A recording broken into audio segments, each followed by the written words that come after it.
drinks and some, and you're settled in for what is going to be a bit of a stellar event. I'm Grace and I run Silicon Brighton, and we help to deliver this evening's event. I'm going to pass over to Martin shortly, one of the organisers.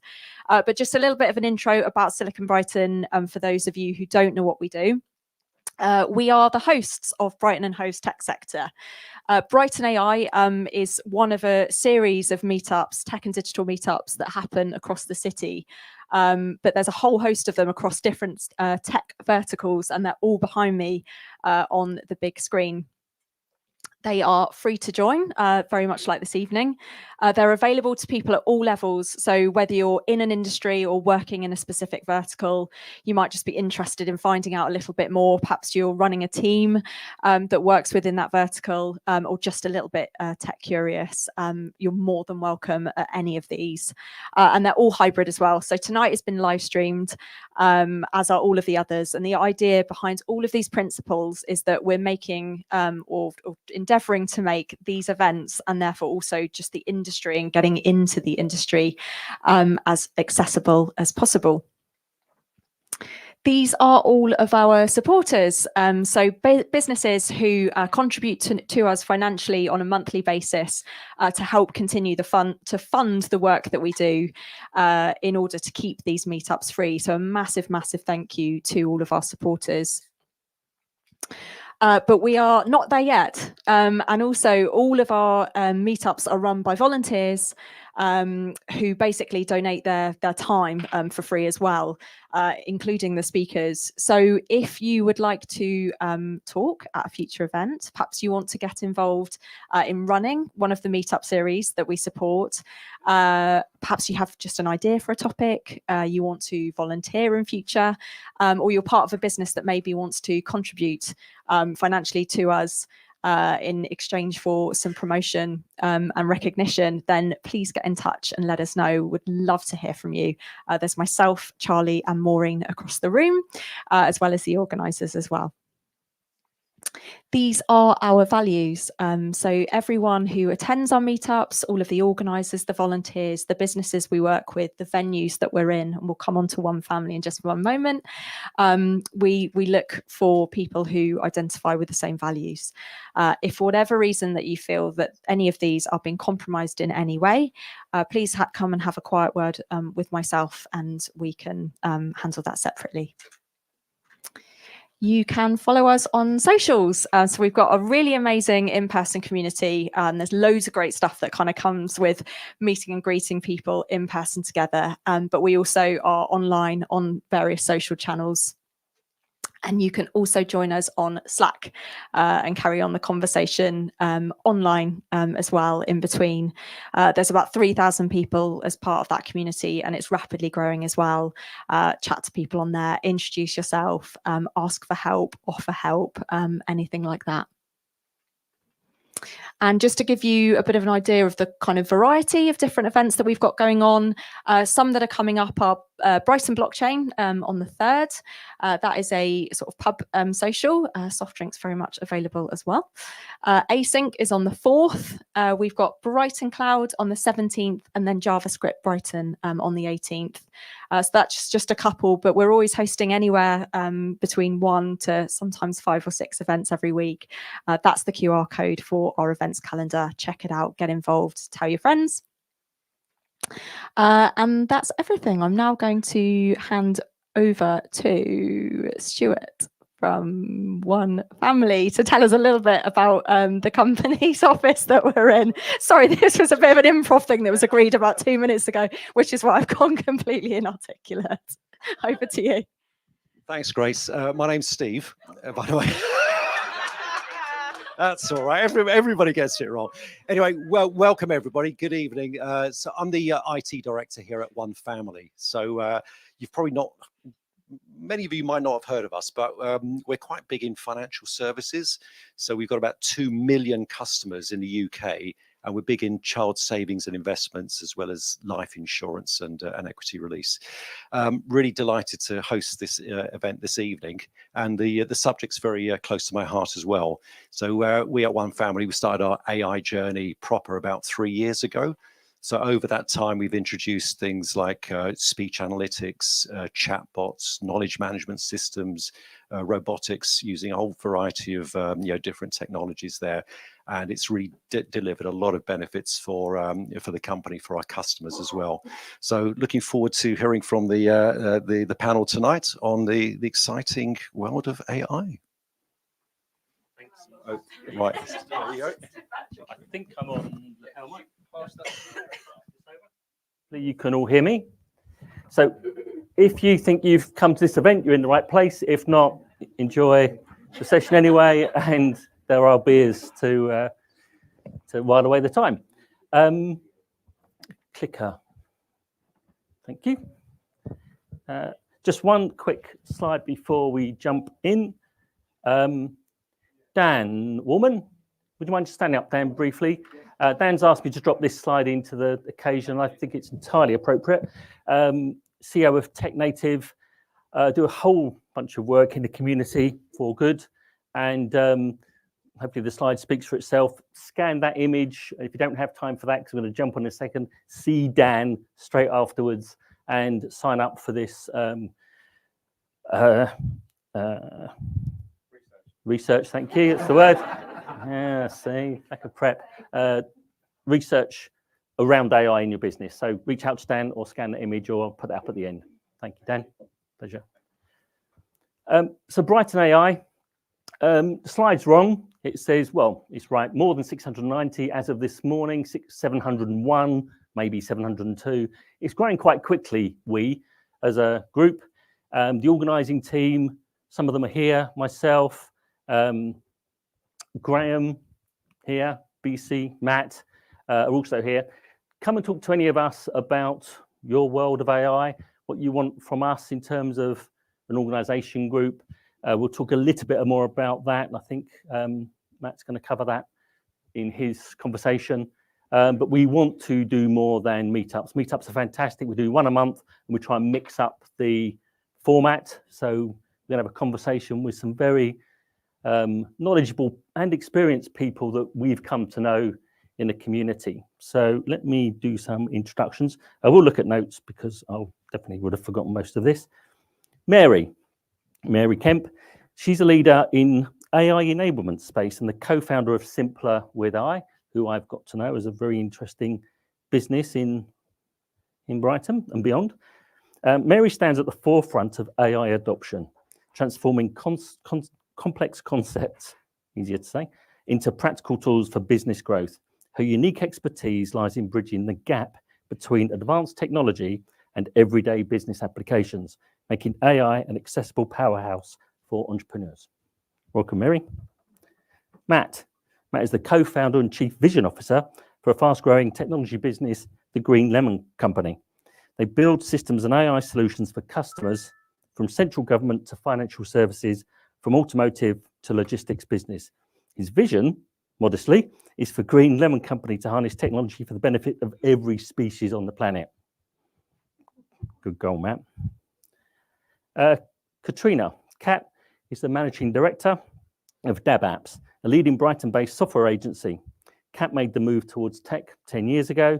Over the past decade, she's been honing her management skills in the STEM arena and building teams she loves to work with.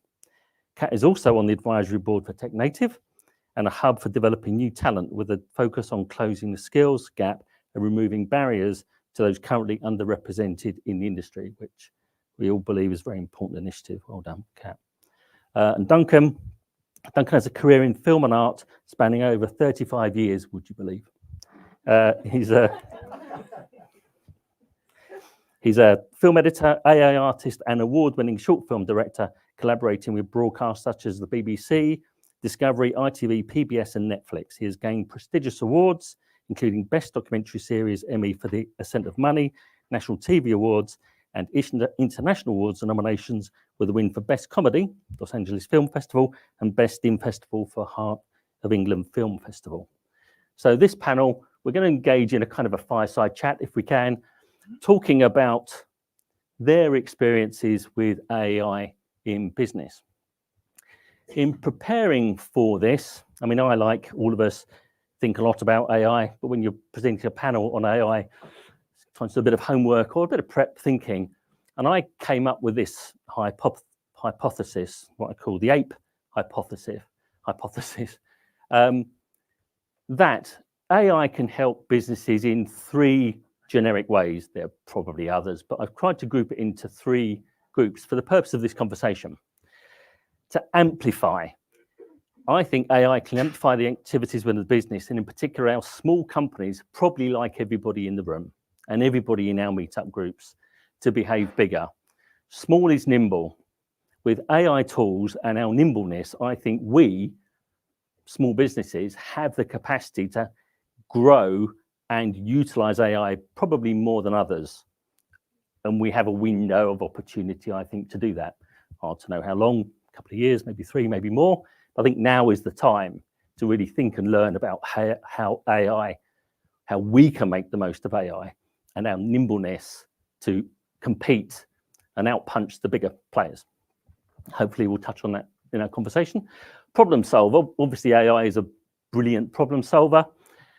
Companies, especially large ones, will invest in their own AI solutions. Some of the people here are also doing the same. Or we can easily access tools, as we know, and we can rent them, buy them as a service, and use those as productivity. That is only going to increase. We see new things every week, if not every day. So I think problem solving is solved, actually. It's going to kind of solve itself. And I think we'll be surprised about how many problems AI can solve just by standing still and watching that overtake us. Increasing efficiency, it can increase efficiency in all businesses. My feeling and my research points to the big companies are going to use these tools for that purpose. Probably looking at their cost base and saying, where is one job description utilized across 100 employees, 1,000 employees, 10,000 employees? That's where I would be using AI to reduce that cost and improve my effectiveness. Big companies behave slow. Some have started, some are going to be slower. Probably a 3-year period, my guess, as how long it will take for these big things to impact society. It's a similar window for us, little ones, to find our feet and grow into this space. But I think our nimbleness and probably our Brighton characteristics are things that I think are things that we can play to. So with all that in mind, that preamble, let's ask you guys a few questions. Firstly, just by explaining a bit about what you do and how you're using AI currently. And I'll start with you, if I may. Yeah, sure. Hello, everybody. How I use AI. I use ChatGPT to create prompts, and I use Midjourney, Runway, and whatever else is available now, RenderNet, and there's some other ones out there that are free. And I make nice pictures for people, and they use them to promote their products. It's quite a good deal by the sounds of it. And we get a lot of fun doing it. Sometimes we find ourselves laughing at them, and sometimes we entertain, but mostly it's about utilizing the emerging technologies to find a new market where the markets are dying. I work in television, or did work in television. I think it's RIP to television these days. All the marketing has literally shifted to YouTube, TikTok, and Instagram, and there's almost, I think, 11 billion dropped off the American market last year, and that means there's 0 employment in the UK at the moment. So thousands currently facing problems with that. But I think AI and what we do offers an opportunity to change those skills and become more efficient and make more out of the chances that are there with it. Certainly it's working with us. And we're looking to train more of those people to join us in this arena. I think the skills are immediately transferable, and we can have a lot of fun and continue business. And I think that's my current job with it. There's a couple of pictures that you shared that might be worth explaining. Yeah, so this is a company called 72 Point, who are a PR company and deal with like Virgin and here Nissan. And so on this one here, Nissan wanted to celebrate 90 years, and I had some virals last year. I did a selfie of Jesus and the Last Supper of Christ that introduced, shall we say, the photographic capabilities of AI rather than being a cartoonish or otherwise. It kind of showed where it could be in this level of, I mean, it's almost getting impossible to tell that that's AI at the top there. It's getting very close, in my opinion. And so that heralded in this new age. And from that, these guys have a sister company called SWNS. And I've had virals in the newspaper with them doing things like Elton John selling burgers, and I don't know, I think it was what's his name, Axl Rose changing tires at Quick Fit. I mean, just for a bit of fun. And those sort of things they liked, and they said, can you find us a stockbroker? I can't take credit for the guy. That's found by Nikki Bayard up at the back there. She was a leading light in women's AI. She doesn't realize it, but she is, and she should take more of that and lead a bit more the way. But she found him. AI called him Evan Jace, which is kind of interesting. We can't work out if he's an AI actor playing a stockbroker or if he's genuinely a stockbroker. I don't quite know what he is, actually. That's a bit of a controversy. But that started off with a very different thing. And they wanted a typical stockbroker from a survey. And these are the kind of areas in marketing that we're finding ourselves going into. Nissan wanted to do a picture, and you can see here on the left-hand side, that's 1947 Tokyo, and that's 2010 Tokyo. And they wanted to put the two images together. And so effectively, I call it time traveling without the time machine. You can be anywhere you want, anytime in space, anywhere, anyone you want. You can recreate entire places that are existing or from your mind. You guys that really look quite real, and I think he's quite a good-looking chap, really, underneath all that. And so, yeah, that's the kind of stuff that we're knocking out. Also doing films more recently, big brand commercials we've just done. I can't say the name till next month, but a big drinks company, and they're now doing AI stuff, and we've just done a first film for them to enter into the runway competition. So even those brands are now starting to dip their toes into this area. I agree with Martin. I think 3 years is probably our golden period now. We're on a great big new estate, and there's nobody here, and we can build what we want. And I think we put the more what I'm promoting is that we do it as a sort of cooperative, and we work together because we can make more money out of it, and we can have more fun and more freedom. And that's kind of where I'm going. And so these are the kind of things that we're currently producing. As well as commercials are coming next with what's going to be the new, you've probably all heard of Sora. If you're interested in AI, this is a new video capabilities that's coming forward.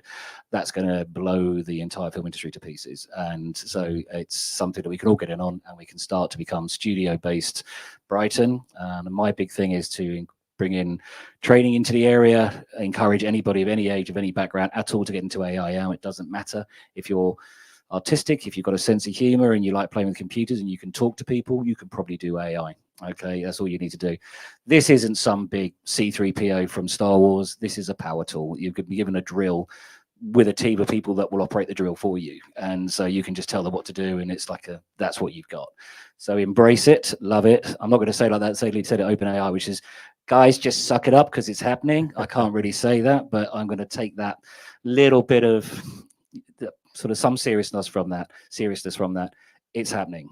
We need to transfer our skills, and there are people here, Mary and Gareth, able to help with things like that. And there's a lot of people that can help you learn and train within this area, and it's a lot of fun to do so. And I think you're looking at an emerging market that you can claim a very large section of at this point if you do it correctly. Thanks, that's all I've got to say on that. Yeah. There'll be more, I'm sure. Maybe. Kat, tell us about your world and AI. Pretty different to yours, I would say. So I am the managing director of a software agency in Brighton.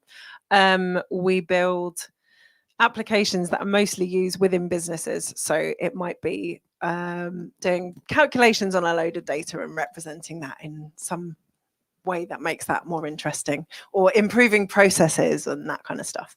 Not too much public facing. So where we are with AI is kind of exploring how internally that can help us, so to improve efficiencies. As you were talking about, Martin, you know, that's at a pretty small level, but it's still massively valuable and helpful for us to be able to create content, for our developers to be able to generate tests and use Copilot, for example. So we're kind of looking at that side of things. And then we're also looking at, for all of our clients, so we're an agency, we work in lots of different sectors. All of them have come to us, I would say, in the last 18 months or so, and kind of said, how do we put AI into our product? So I guess we're kind of exploring that as the experts, as their technology teams, but also whilst acknowledging this is very much, you know, this is still emerging, but we want to kind of capitalize on that, I suppose, understand it, and figure out how we can really add some value to the products that our clients are kind of building. Is the answer obvious when you get in the conversation? Are you able to be the expert in the room once the conversation starts flowing? I would say, I would find it quite difficult to identify what an expert in AI is, actually. Probably not me. But I think it's such a huge kind of, there's such huge scope and there's so little understanding, really, for most of the people. This is going out to, for most of the people that we're talking to, that, you know, they don't know exactly what adding some AI to a product might mean. Yeah. Once we start having that conversation, I guess it's about, okay, so like, what data set do you want to apply that to? Like, what do you want to get out of this? What might kind of success look like? I think and those are all questions that we kind of ask anyway of our clients when we're building or looking to build some software. But I guess it's kind of, going back to what value is this really going to add? What benefit is this really going to add for the people that are using your tool? And from there, we can kind of try and, work that back and figure out what the right tools are. But again, I guess we're kind of learning on this stuff as well. Yeah. I don't think there is an expert in AI because it's such a big subject. I mean, thousands of experts in parts of AI. Yeah. And millions and millions and billions of novices. So I think anyone that has some experience in AI probably could be regarded as a relative expert. Few. Do you think? Mary, what's your, tell us about what you're doing, Mary, and your expertise. Yeah, I was assuming Matt was going next. So yes, you only need to be 5 minutes ahead of them, Kat. That's fine. What we hear from most people is we'll either hear one of two sentences. It will be, I know I've got to do something with it, but I don't know where to start. Or I have no idea of all the things it will do, which is the next level of sophistication. And that is the issue. We're in the Gen AI, I say we, that man over there as well. We're in the Gen AI space. So we go in and help organizations and leaders understand how they can use it to grow their business and accelerate. Because one of the downsides is that you can play with it. Has anyone played with it and had like a mediocre experience? Like you've spent ages with it and nothing really, and it was a bit fun, but you haven't integrated it into what you do on a daily basis. So you're already ahead of most people, by the way. There's a lot of people talking about AI and not a lot of doing even now. So it is about understanding those little steps that you can take on a daily basis to integrate it into what you do and where it's going to have impact and where it is a fun toy and a distraction. Has that answered your question at all? Yeah, definitely. Yeah. I like the 5 minutes ahead because I think you're probably right because it is moving so quick. It may be 10 minutes, but it's not very long, is it? It's moving quickly. And we use AI in our business, but we're still scratching our head what to really do with it and what we should do next, certainly for processes and things. I think we're all going to be learning a lot very quickly for quite a while. You're an expert, Matt, aren't you? Goodness me. Yeah. You said you were. That's why you're here. No pressure. Are you going to bring up my banana slide? I will. Well, I haven't got bananas. I'll bring it. There we go. There's bananas there. Let's start with true or false, shall we? So we're using AI in 3 particular ways. So the first area for us is prediction and forecasting. The second area is optimization. And the third area is for cyber risk. And I can explain to you what those are, and I'll do that really, really briefly. But it's arguable that what we do, we call it using AI, but the 3 examples I'll give you, questionably, they're just machine learning. They're just working with data. They're not true AI, because that depends entirely on your definition. And the best definition I've heard of AI is from a chap called Daniel Hume, who I think you know, Graham, and that is goal-driven adaptive behavior. And what I'm going to describe to you, it's not adaptive behavior. It's just very smart machine learning. So I'm a bit of an arse when it comes to AI because I always refuse to accept that a system is actually true AI. So I'll show you what I mean. Can I have my bananas now? There we go. There's a lot there. So what's the importance of the bananas? So we got asked by a client, how many bananas do I put on a shelf in one of my stores in Stockton-on-Tees on Friday before a bank holiday? And he wanted to know the answer to that question. The way he was answering the question at that moment in time was a team of 24 people with about 30 spreadsheets, a load of historical data to try and figure it out. But at the end of the day, it was a guess. So we built a system for these guys for 500 products for 1,200 stores that takes weather data, demographic data like religion, etc., past ordering history, the weather, as I say, mash it all up and predict how many bananas to put on the shelf in Stockton-on-Tees on a Friday afternoon. And we got really, really good at it. Now, the whole point is with this thing, we don't care about the profit that it makes by saving money. What we care about is the fact we're not dumping 10,000 kilos of fresh produce into landfill every month. That's what we care about. The other thing we care about is all the food miles, all the carbon emission from moving those products from point A to point B, the methane given off by the landfill. That's what we care about, and that's what we use the AI to reduce. So the business outcome, yeah, sure, they made some more money, but that's not the purpose of what we did. The second area, so that's our predictive talent that we well, our talent, my guy's talent, not me. I'm not a technologist.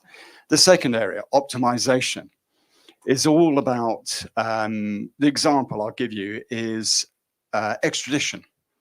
And there's a lot of extradition that happens all over the world as a background process internationally across borders. And it is grossly unfair on victims because the process is so slow, criminals get away literally with murder, victims are penalized and don't get the retribution, the mitigation they should get.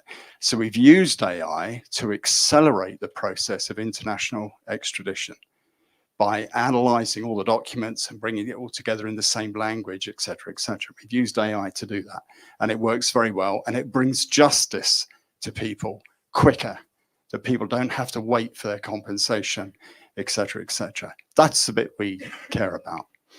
And the third area I was going to talk about, cyber risk. I can't tell you too much, obviously, because it's risky. But that's the relevance of the picture at the top there, is we're using AI to recognize patterns that are so complicated that human beings can't compute them.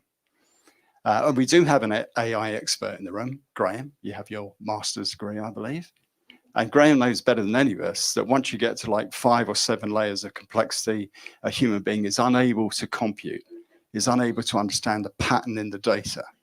So we use AI to look at really complex patterns of behavior to identify fraud within large data sets. Those are the things we do. I can come off the banana slide now. Next one. Got another one. This is the most important thing that we see with AI, is that it is probabilistic, not deterministic. So it doesn't answer a true or false question. It just gives you a probability that an outcome is correct. So for example, with our bananas, it didn't say absolutely. It would say there's an 88.9% chance you're going to need 15 kilos of bananas on that shelf in Stockton-on-Tees on a Friday afternoon before the bank holiday. And that's the difference with AI. Probabilistic, not deterministic. It's not yes, no.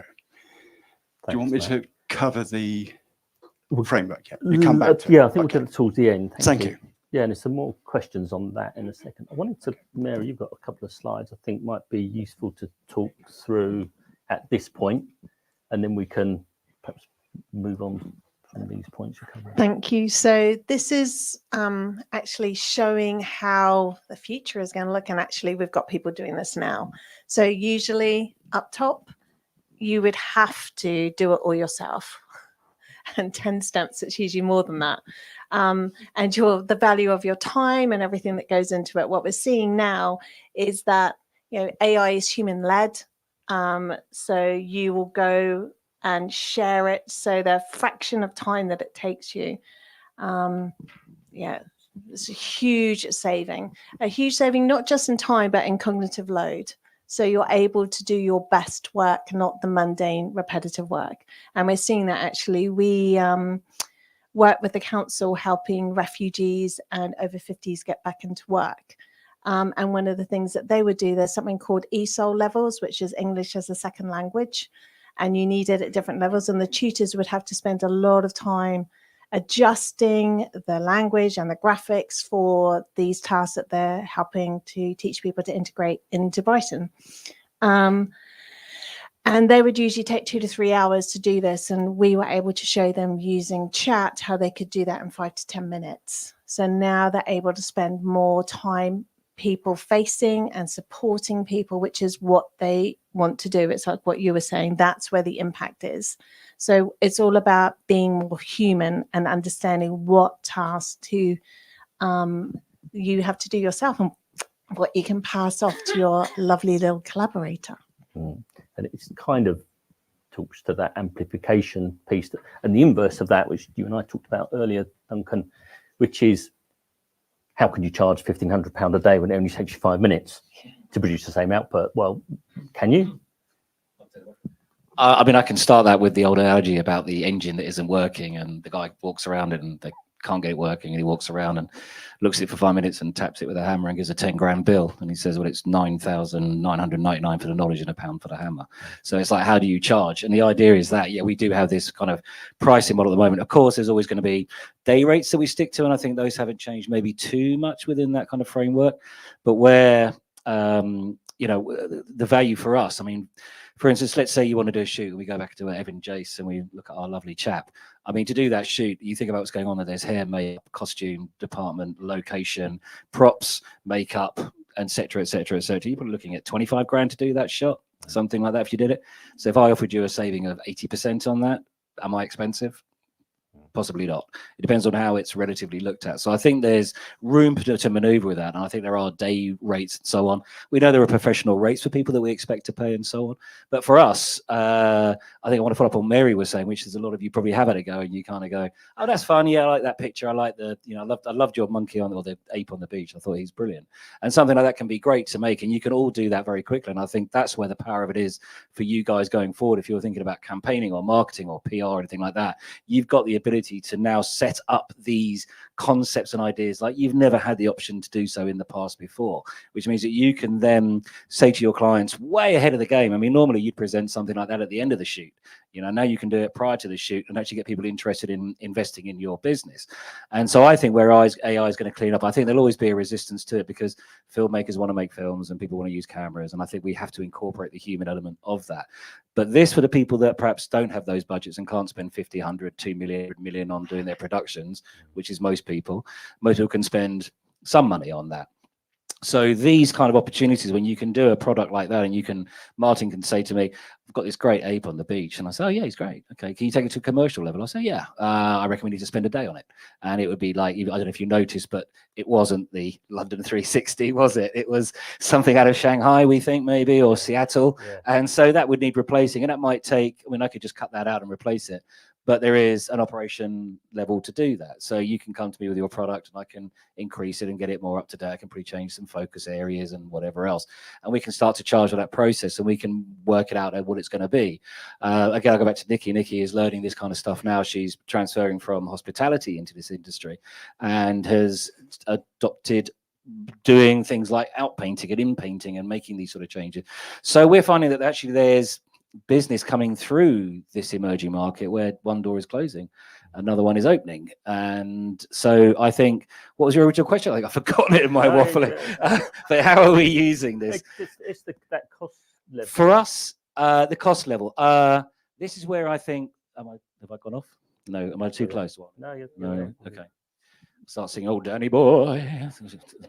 Maybe later. We have a slightly different approach to it, I'm afraid, in the artistic side of things. And again, I'm sure Nikki will say the same.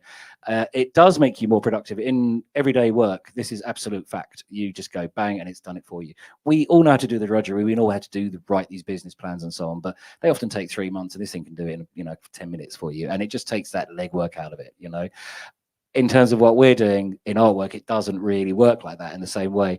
Once you give us an image or a concept to work on, we're pretty much hands to the pumps for the entire duration of making that product. And it's changing this. And what you often get with these things, a typical one with Evan, I can't really show you the original one, but he was wearing a much more relaxed suit, shall we say. Looked like he'd slept in it a couple of days. Maybe the kids had kept him awake all night or something like that. They didn't like the background. It was too busy.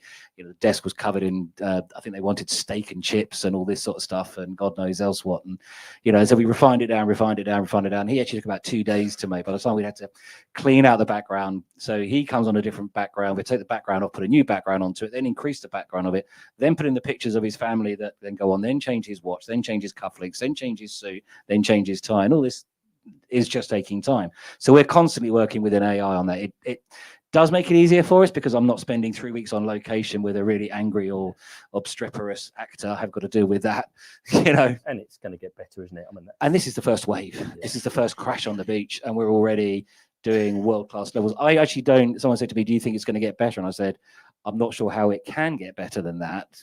It might be something different, but I don't see how that photograph could really improve much in terms of its technical delivery. Maybe there's a bit more of a realism in it. I don't know. People don't look quite so real in it yet, but it's getting bloody close." Kat, where are you in this world? Is this a familiar picture to you in where you're at now, or is your business configured differently? It's kind of, yeah, it's an interesting one. I have definitely been able to utilize ChatGPT and various other things to save time in some of the work that I do. Again, I am not a technologist, so that might be helping to put together proposals, or it might be creating some content or generating ideas, or those kind of things. I would say that it's having some impact on efficiencies within our engineering team. We are still figuring out, I think, exactly what that looks like, which is fine. Yeah. And I think it's really, so we were having an interesting conversation before, Matt, about what both of our respective companies kind of do and the way that we work. And I think it is going to be really interesting to see where the software industry goes. I think at the moment, we are very much still at a stage where human-led architecture and design is absolutely necessary to deliver the sorts of complex projects and products that we are asked to deliver. I think that's still definitely necessary and needed. We did have someone that came to us and said, who's got a very complex enterprise level piece of software that's used by lots and lots of different companies. He said, okay, well, I want to build this new feature, so I'm just going to get AI to do it. And we said, okay, good luck with that. Yep, you can try. And then if we try and integrate it, it is probably going to break everything. But I mean, we wouldn't, probably a bit more nuance to that conversation. But I think it's kind of interesting to see where this goes. And there are so many thoughts and opinions about that side of things as well. From where I'm sitting, though, and what we do day to day, and the conversations that I have with our clients, absolutely, software engineers are still needed at the moment, and that human element of architecting a product and a workflow needs human input. Makes me think of the conversation we've had, Matt. You must have hundreds of engineers writing code to build these advanced systems. No, we don't. Wow. No, we have very, very few. And coming on from your statement, we now use a platform that is an AI code generation platform. So basically, none of my guys do much coding. We just engineer the prompt, and then the platform we run writes all the code, tests it, deploys it all fully automatically. And when we started on this journey 5 years ago, we were told it would be 5 times faster than the human being. And the guarantee is it's going to be 100 times faster by the end of 2025. And we're well ahead of that curve. So we can clearly see in our business, software engineering is going away and being replaced by prompt engineering. So the way you could think of it is, in the past, we've created an answer. Now what we're doing is creating the right question for the technology. And it's a big shift in the way that systems and platforms are being constructed. The other big shift we're seeing, enabled by AI, is everything you could want to build is probably out there in parts. So you take a bit from here and a bit from here and best of breed from here, and you bring it together as what we call a composable application. And you use AI to soften all the connections and make it work properly. And all of a sudden you've got a world-beating piece of software that would have taken you 5 years to develop and probably missed its budget, its deadline, its deliverables, and so on. That never happens. Never happens. So the world has changed. It has. And I think that all of that plus our small business agility is that combination. We're doing a project in Saudi, big project, punching way above our weight. We were on a call with Price Waterhouse and the software business. There's 27,000 software developers on the call. And we went into that meeting afraid, actually, we're going to get pushed to one side. Within a week, we've been pushed to the front of that project. They're the people that can do that because we know what we're talking about and we're agile. So I think that expertise, that subject matter expertise with some AI experience, more, 5 minutes ahead of the others, may go ahead. Maybe. So I'll give you a direct example. We were asked to come in and build a quote to bind system for an insurance company. And they've been trying to build this quote to bind system for about 6 months, and it really was not in good shape. And the estimate from the big consultancy was that it would take 2 years to build in total. Channel works. So 2 years to build with a scrum team of 8 people plus a transformational board of another 6 guys. We built the whole thing end to end in 4 months, fully tested and deployed using 2 developers and a business analyst, and a hefty dose of intelligent automation. Yeah, that's a really good example. Can I pick up on that point as well? And I think that's applying it to the artistic industries as well. I think that model is correct. I've just said, we were talking about this earlier on and saying in standard marketing and promotions, I was talking to somebody recently, and he was doing the same thing, which is they had an 18-month client who's going to roll out over that period of time, logos within 6 weeks, and ding, ding, ding, ding, ding, run it over that period of time. And I think this is where we can sort of take the person out of the equation, but also give our own lives more of a break and be more in charge of what we're doing. And so, that would be an 18-month contract. I could probably do the same work now with AI in about 3 months and create the same materials. The logos that he wanted to run through a team of procrastination, would have taken 2 months to come up with the logo. I can do 600 in about 10 minutes now, and they're as good as those graphic designers. So I said to him, my point was, how do we utilize this advantage to our time management more than anything else? How do we become more productive? And the answer is, so far, because it is still emerging and I'm still working out the answer, to be honest, and I might have a better one next time if we ever meet, but it seems to be that you have the opportunity now to be either 5 times more productive with your client because everything's taking shorter, or you have 5 times more on the golf course or your yoga classes, or you have 5 times more clients, but whatever it is. And that's just now. And I'm being conservative here. So I think your point is absolutely right. It gives you this ability to just streamline things through things. And most importantly, I think in my industry with TV and film and with programming, when you're trying to hit a market, especially with things like TikTok now, where it's absolutely instant and everyone's getting their entertainment right in front of them without it being through committees and productions and the BBC. Now you can come up with an idea that doesn't take 18 months to arrive at the product, and you've missed the market, and now you look like the late person on the game. You're actually hitting the markets as they're emerging, and that's the advantage, I think, from our point of view. Yeah, thank you. This is just a thought that I had whilst you were talking. I think the other interesting thing that we will maybe see happen, probably not, is, okay, so what do we do with that time that, because there's such increased productivity, where does that time and I guess all of that money go? And yes, it might be nice to spend time on a golf course or working with more clients, but also we have massive societal problems, right? Globally, so can and will any of that time that we free up go towards better community care, to allowing us to, we're all getting older, we're living longer, we need to care for people in their old age, all of those. I know no one's gonna, well, if you can answer it, please do, but I think it's just another consideration. That's a good one. Yeah. I think there is maybe I don't know if it's an answer, but it's certainly sort of something that you make me think about it. And I think the answer is that when we do have spare time, I do a lot of charity work already, and I find that if I have that time, I do it. If I had more time, because it's something that I really enjoy, I'd probably put even more time into it, and I think that gives me that room. But it's about that work-life balance. But the big question that we all come back to is, if I can do my job, and I had this conversation with somebody earlier on, if you've given me a task that takes me normally 50 hours and I can do it in 10, are you going to be happy when you're paying me to be at home for 4 days doing nothing for you because I've been so efficient? And that's where the big question comes into, are my wages going to go down? And we've heard that actually recently at a conference where someone said, I'm quite annoyed because my person's just got on, they've used ChatGPT and they've done 3 days work in 4 minutes and charged me for it. So what are you paying for, the expertise or the time of that person? Yeah. I don't know. This is all open territory. I'm going to come on perhaps to the whole future of work topic a little bit in a second. I brought this slide up, Mary. Just, is there anything to add? I was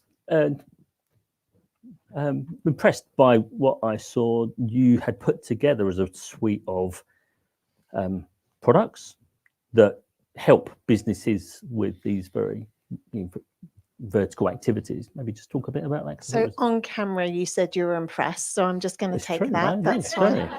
Just going to take that. Yeah, absolutely. One of the things that's amazing about AI is that it can do everything. The issue is that it can do everything as well. And you don't know where to start and you don't know how to be productive with it. So what we're seeing, and I think you were saying that and you were saying it, Matt, is that it's the quality of question that you ask. So we are seeing people, it's mid to late stage career, that they're getting great results from it because you know the questions to ask and you know how to interrogate the output. So first of all, breathe easy. This is not a tech issue. Gen AI is a talk to it issue, and it's a soft skill, and it's something that you need to practice. So people with experience are more likely to be better at that. Yeah, and there's a great, back in the day, any of you that remember the initial iPod that came out, the tagline was 1,000 songs in your pocket. You now have 1,000 experts in your pocket. Yeah, you have all the expertise that you need, and it can process it in a way that you can't. So the scary thing, and I can remember one of the reasons that we pivoted our business is that there was this huge piece of work that we used to charge a lot of people for. We dived into chat, and within an hour, we could replicate it. And it wasn't the replication that was the issue. It was the fact that it was better than we could do it. That was the bit in which we freaked out and thought, where are we going to go with this? And you're absolutely right. There is a moment in time. You guys in this room have the ability to move faster than the bigger organizations because you are nimble and because you don't have massive teams, or some of you don't have massive teams that are doing everything for you. You now have a team member that is not going to talk back, does not get tired, does not go off, does not spill beer on its keyboard. So it's just time, it's be curious. We're not getting into doom and gloom. It is here. It is already here. So be curious and play. One thing that came to mind in thinking about all these matters, and certainly being involved in Brighton AI and the team and the conversations we're having, is comes back to this slide here. 690, 702 of us. A mid-sized business is classified as a business with 250 employees or more. Between us, we've probably got a couple of thousand. So if we all, with our skills, our kind of unique set of attributes in Brighton as well, creative, individual thinking, versatile, as an organization, we probably are quite powerful on a national and probably international stage. So I think that's something we should think about how we can all make use of via some collaboration tools, maybe AI-powered collaboration tools that we all start using to make that work. Just a thought. You may. Yeah, please do. So I think what Martin has just said is so incredibly important, particularly with this community. And I'll explain why. It's a bit of a long explanation, so feel free to yawn or get up and leave the room if I go on for too long. But what we have to be very careful of is what you could refer to as a singularity that is on our horizon. Let me explain what I mean by that. If you look at the AI landscape across the globe right now, the focus of AI, the real focus of AI, the big money, is about the creation of wealth and power. That's what it's about. I know there's good projects going on as well, but it's mainly about the accumulation of wealth and the accumulation of power. And I'll give an example. If you look at the likes of OpenAI or Facebook or Amazon or Apple, they are hoovering up all the AI talent across the globe. OpenAI are paying between $700,000 and $900,000 for a data analyst out of university to attract that talent. Now, we all know what happens if these big corporations, these mega enterprises hoover up all this talent. They are doing it for one thing, to create better AI-powered algorithms to make us buy more shit that we don't need. And what do they do with those profits? It goes to a very, very small number of stakeholders within those businesses. That is not inclusive. That is not technology for all. That's exploitation in a sense. We all know what happens when you polarize wealth and you create inequality in societies. We end up with a lot of societal problems, as you mentioned. The other thing is, if these mega enterprises are hoovering up all the talent, they will decide the direction of travel of AI. And we all know what happens when you put a lot of power and a lot of money in the hands of a very small number of individuals. Bad things happen for human beings and bad things happen for the planet. So our great belief is a community like this, we have the power to use AI for good. And our view as a small company, we're a tiny player, we're nothing. We're not even naval in on the sort of scale of Apple. But we have very strong morals. And I think if you go into an AI project thinking to yourself, will this project benefit mankind? Will it benefit the planet? Will it help, for example, reduce carbon, reduce homelessness, reduce child abuse, domestic violence? Can it do that by virtue of what we're building? Then you're starting to think in the right tempo for AI. Now, if we don't do that as a community, as in Brighton, then the mega enterprises will control the narrative. And that's what we have to avoid if we want utopia instead of dystopia. And I know this all sounds very grand, but this, as you said, this is real. This is on us right now. And we have the power to make decisions. We have the power to make change. So the only thing I would sort of ask everybody to go away with, this is very selfish of me, is when you think about your project, think, what good am I doing in the world? And if the answer is none, don't do it. Spend your money on something else. Sorry, Mark. Can I pick up in that one? Thank you. I think I agree to a certain. I think I do agree, and I think the bottom line that I seem to coming down is down to regulation and all sorts of things that go with it. I don't fully agree with what you're saying, and I think there's elements of truth, and I understand what you're saying. I think the overall principle is absolutely right. We have to be careful of where things are going. But already, ChatGPT is free. Claude is free to people. These things aren't being made by, they're not holding this to themselves and making it unaffordable to anybody. They're actually making it completely affordable to anybody. So I think the sharing property of it, and I think is actually very good. And I think they've also put some heavy restrictions into what you can and can't create. There are very few GPTs out there, or even the generative art ones, that haven't got heavy censorship on them. I think it's 13 PG is the kind of limit where you can create. There aren't many that go beyond that. And so I think that, thank the Lord, we've probably avoided a whole range of things that we probably wouldn't otherwise wanted to have seen up until now. We haven't seen the hate stuff. We haven't seen the really horrible stuff because it hasn't been allowed to get out there. So I think they are being morally good. The prices are £15 a month for these things, £20 a month. If someone's making a few billion off that, good for them. That's what I say. But I do agree. I think we have to be a little bit careful about what we are producing. We are sensitive about what we put out there, although I'm not sure that Jesus doing a selfie on the way to his Last Supper was particularly sensitive, but that's art for you as opposed to anything else. I would disagree about the carbon footprint. I don't think that's particularly heavy in what we're achieving and what we're doing. And I always say that if you've got something in your mind and you can now create it, please go ahead and do it. So you have two diametric opinions here, which I think we do have to be careful. But I say, if you've got Chat AI, go and create what you can imagine, because it's fantastic. You can literally go anywhere, anytime, anywhere with it. And if you start to use it really well, then actually this tool is creating a brand new environment. I've heard talk about the investment into the industries, particularly mine, of some in the region of 7 to 10 trillion in the next 8 years. So we're looking at an enormous amount of money for us to be able to take a part of as well. So I think, to me, it is about business. There is about making money.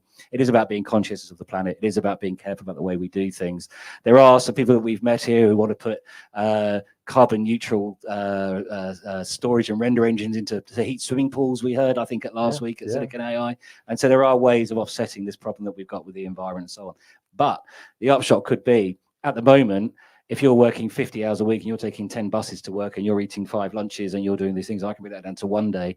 Haven't I just solved your carbon problem by a matter of, we're now down to 20% of that, arguably? So, I mean, there are different ways of measuring that situation. Yeah, the only thing I'll come back at you with, and you're absolutely right, but no, but your gospel, your world is all around ChatGPT and the creation of creative content. No disrespect intended. That is 1% of 1% of the AI landscape. So within your world, you're absolutely right. It's the wider areas of AI that I'm more concerned about. Creative stuff, great, bring it on. These are agreed. I'd fully concur.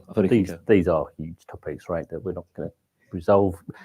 Probably between us, ever really resolve. It's about how we behave going forward. But sorry on that one, but I do want to go on the community thing, which I think you've both picked up on, which is absolutely right. We are on this virgin land, and as a cooperative working together, we can create and achieve a lot more.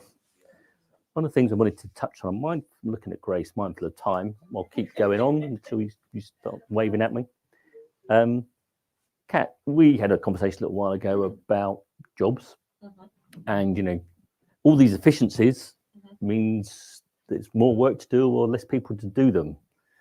I guess is that the trade-off? What's your thoughts on? Or we need less.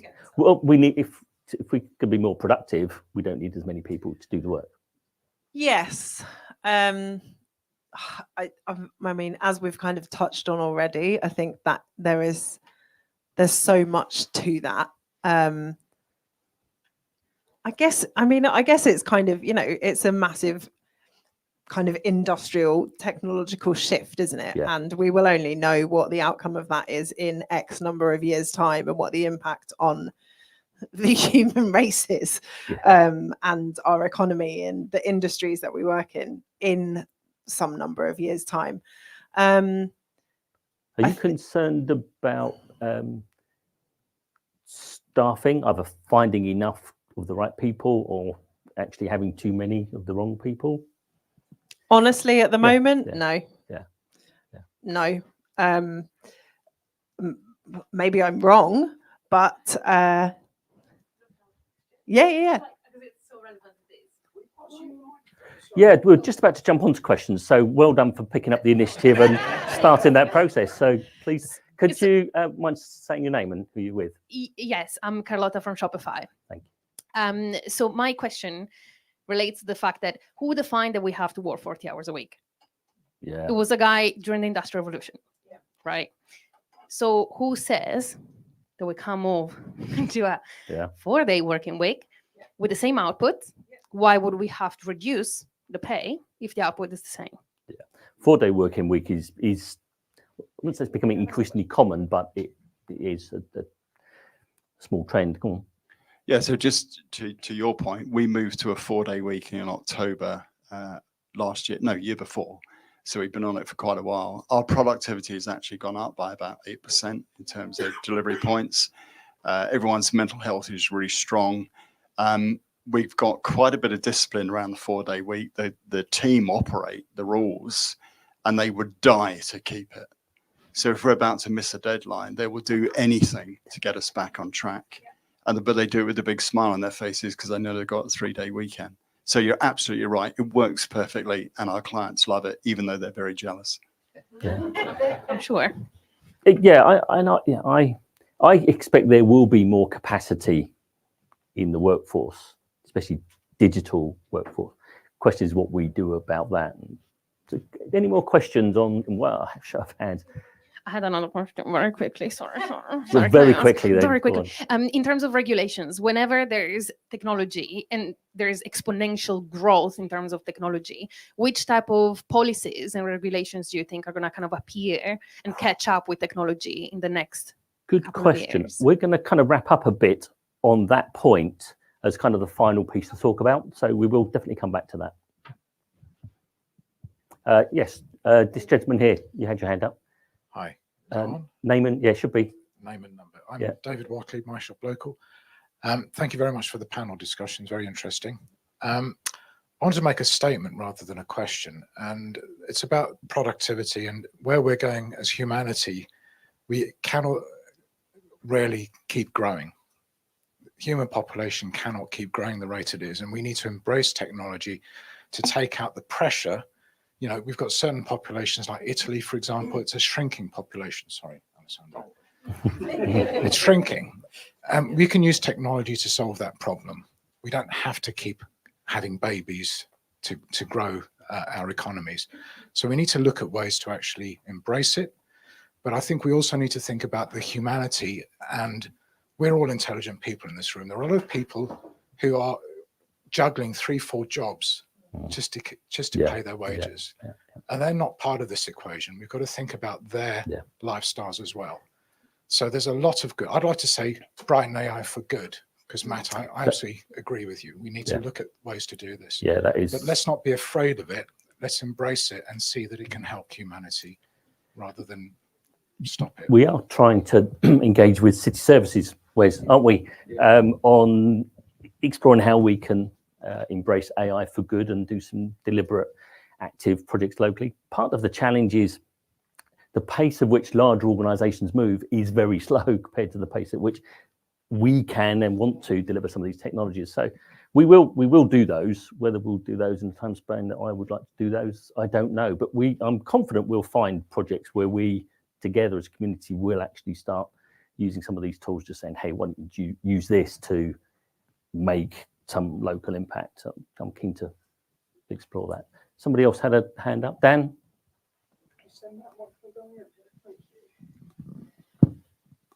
Hello, Dan, Tech Native. I've been working in education 20 odd years or so, and a lot of that time with young people. Like part of the course for young people was to get them work experience, or, you know, prepare them to get an entry-level job where they're learning their trade from the ground level up, working with a more experienced person and learning that way. Now I absolutely love ChatGPT. I've been using it loads just to help me with my productivity in so many different ways. So I'm a real advocate for using it. What I am concerned about, and I don't know what the answer is how that's going to shift the bar in terms of the entry into work point. Not just for young people, but for people returning to the workforce or people retraining. If ChatGPT is your favorite assistant who never gets tired, never answers back, then who used to be your assistant was the person in their first job who was learning.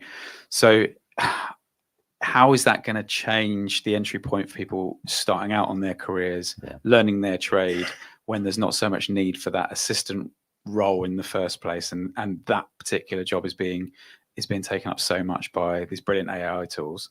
How are we going to have that accord with young people and people starting out so they can still get those opportunities? Anyone have the answer up there?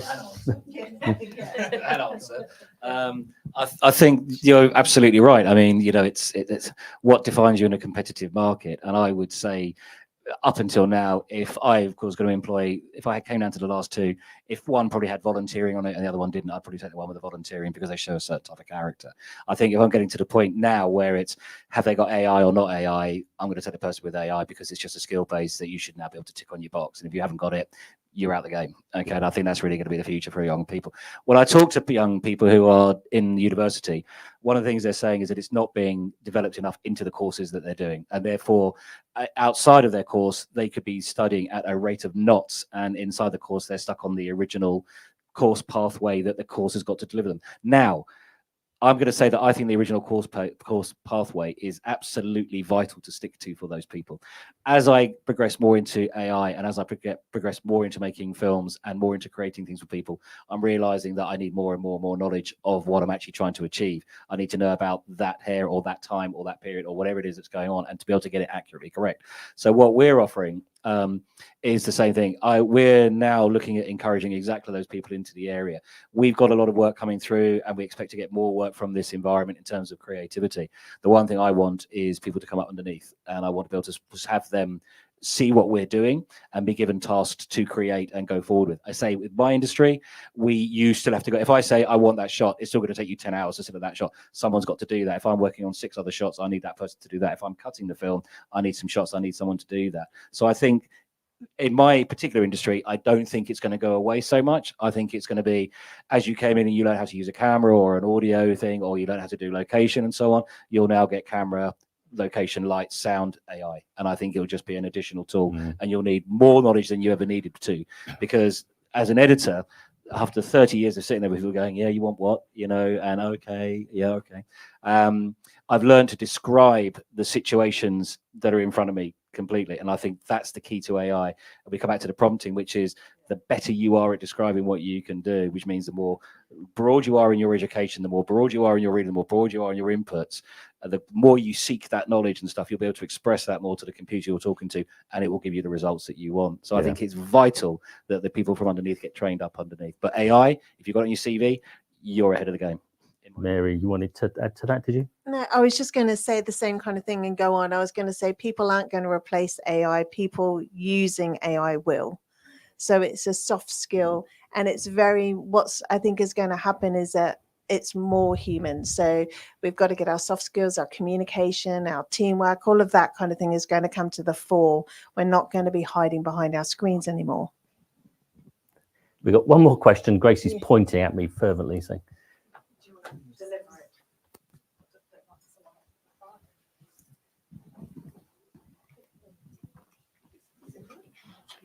Hi, I'm Pepi from thepepi.com. And I want to say something about the good AI for good, because I think we have a problem in AI in hiring. Many companies are using ATS, as you all know, and there is a disbalance, knowledge of people, how to create their CVs in a correct way, and also how people are hiring. If you have big companies reducing the HR departments at the same time, you can see the problem, how it's going to develop in the few years. So you have not only new people, you have people from all backgrounds that might not be aware that they cannot use the same way of sending their CVs and cover letters when searching for a job. And you have very good, highly skilled people that might just need a little bit of training when they land to a new company. And companies are missing out very good trained people from different ages and different backgrounds just because they are not perhaps looking at training people just from the moment of hiring. What do you think about this? So we definitely see that, and that's one of the things that we're working with the council on, because there'll be people in the refugee program that have applied for 50 jobs on Indeed, and actually they haven't, because their CV wasn't formatted properly and it hasn't made it through the filter. So absolutely, it's on both sides.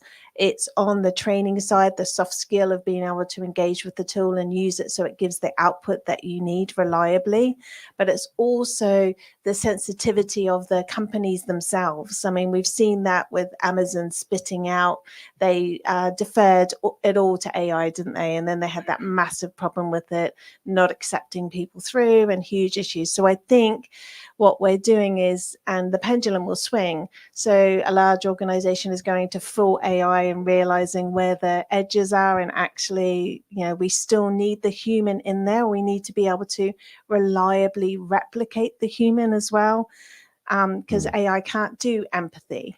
It's not conscious. So I think we're going to see that swing back as well, with that level of awareness that needs to happen. And that will only be driven by what you were talking about, which is by the problems. When it becomes a problem, we adjust. So that's what we'll start to see coming through, I think. Big topic. We're probably right on the bump stops of our time limit, actually. I just think it's an important point is that AI opens up opportunities. Sorry, mate, 1 second. Sorry. I just with CV, what we talk about CV automation, that's a human-driven constraint where make it simpler, put it onto 2 pages. AI opens up the opportunity So that is a bad example of where AI is being misused, because actually it can process far more information, and we've got to be creative with the way we apply it, not try and fix old problems. I think Kat's point is a good one, is that we can't see 3 years ahead. And I think in that 3 to 5 year, certainly 10-year window, many things will be different, won't they? We have bumped up against our time limit. I want to give Matt a couple of minutes just to talk to this last slide, because it's something, of course you can read that. This is your fault. I even made that bigger. So you're going to have to. Okay. 2 minutes. So I just want to take this opportunity, first of all, to introduce my guardian angel. This is Bissy. She's the co-lead on one of the 3 work streams in Brighton AI. So Bissy and I, between us, we run the Ethics and Governance Action Group.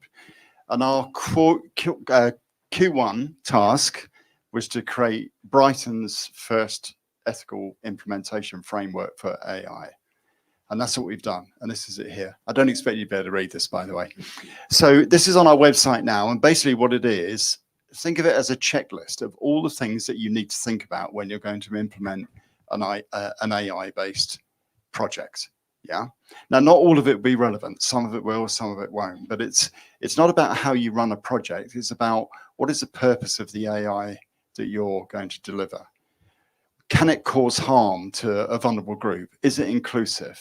Does it create equality? But also things like energy consumption, because obviously some of these large language models use colossal amount of energy for training. So you have to think about that.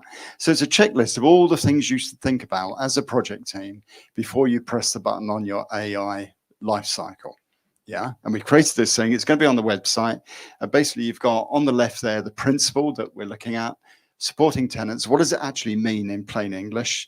And then the most important bit, what do you actually need to do? So, for example, when you're looking at something like, is it going to cause harm? The action you need to take is do a risk assessment and look at all the potential risks to vulnerable communities, et cetera, et cetera. That may not make sense until you start thinking about what data are you capturing on who? And do you need that data? Do you really, really need the people's telephone number to deliver your project? Well, if you don't have it as part of your data model.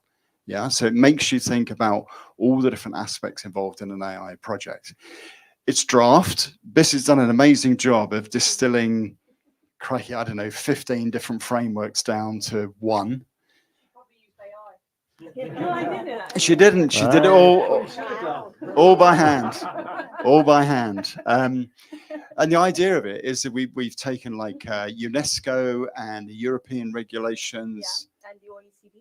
Yeah, and so a whole bunch of different frameworks, distill them down to this draft, and we'd like Brighton AI members to look at it and rip it to bits, to add bits, to comment, to change it. And what you can do with the one on the website is you can download it and you can adopt it for your own purposes and start using it, okay? So this is not something cast in stone. This is the clay for you to model for your own purposes. It's a start point on a journey that you're going to go on with Brighton AI, all right? So Bissy and I built it. We're very proud of it. We missed the deadline by 1 day. So what? Who cares? We delivered it on our Q1. That's what we said we'd do. High five, Bissy. Well done. Yeah. Round of applause. Well done, both of you. This is such an important foundation of AI. It's come up in many conversations. It's such a complex one, and to distill all of that knowledge down into a framework that we can start to use and adapt is hugely valuable. www.brightonai.org, brightonai.org. It's up now. We'll be using it for more and more content as we go forward. Notion, an idea. Thank you. Thank you. Let's take this offline. Yeah.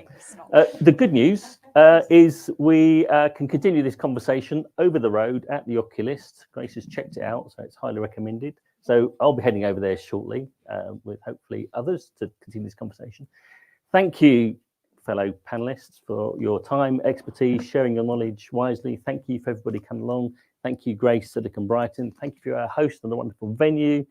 And thank you all for coming. And we'll see you again soon, probably over at the Oculist. Thank you very